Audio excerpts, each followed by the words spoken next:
Alright, so Dave and I have loaded into my pickup truck because my Suburban's down. So this is the backup auxiliary vehicle.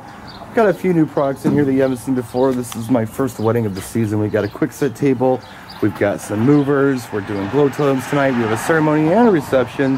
Backup plan, pickup truck. Thankfully we have sunny skies, so that's not a problem. And we are back at the domes. Got a ceremony in there, a reception, and that part. So this is where the reception is going to be tonight. I heard that. Okay. Dave's setting up what we can. Part of our rig is actually in the show dome because we're also doing the ceremony. And this is the show dome. It's loud in here because they have cooling fans in here. It's obviously like a terrarium, so it gets rather hot in here. They're going to have to turn the fans off when it's time for the ceremony. They're going to get married right there. You see I got a microphone on a stand. I know it looks terrible, but I'm kind of out of sight.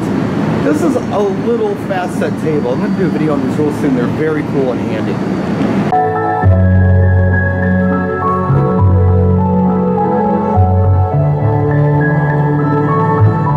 Who's giving this woman to be married to this man?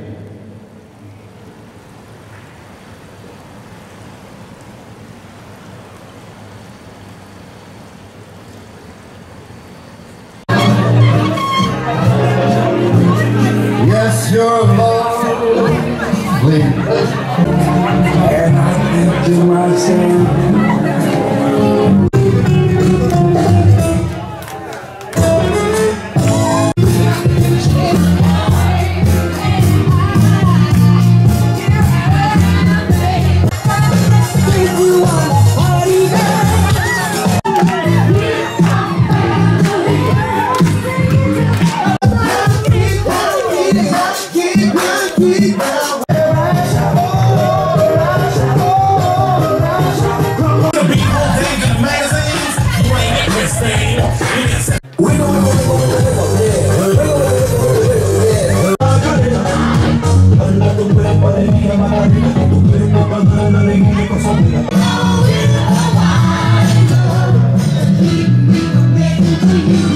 The last song you heard in the gig log was the last song I played for the night, so we ended strong. It was a really good party.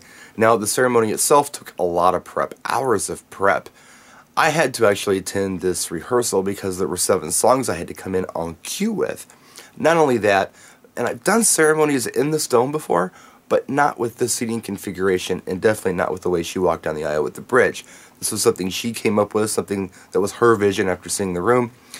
And we kind of had to reinvent the wheel. So there were a lot of logistics that had to be worked out as to how things were going to work, where I was going to set all that stuff. Microphone, you name it. I'll be doing a separate video on wedding ceremonies with this particular one in mind real soon, and I'll save the rest of my thoughts for that video. Now, I got the gig through the groom's brother, who works at a local music store. I've known the guy for 10 plus years. Good guy. He wanted me to do his wedding, but I was busy. But I ended up doing his brother's wedding, and his wife was not happy because I wasn't able to do their wedding after seeing me perform. They had never seen me perform before. He just kind of knew that I knew what I was talking about because of the conversations we've had. I've helped them out with buying turntables and things like that before in the store where they didn't know when they were buying used stuff. I've bought stuff from them. I've sold stuff to them. Good people. It was a pleasure to do this party for them. They were very cool.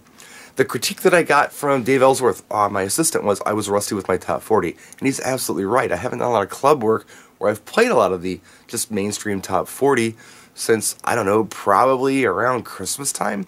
So, yeah, I'm rusty.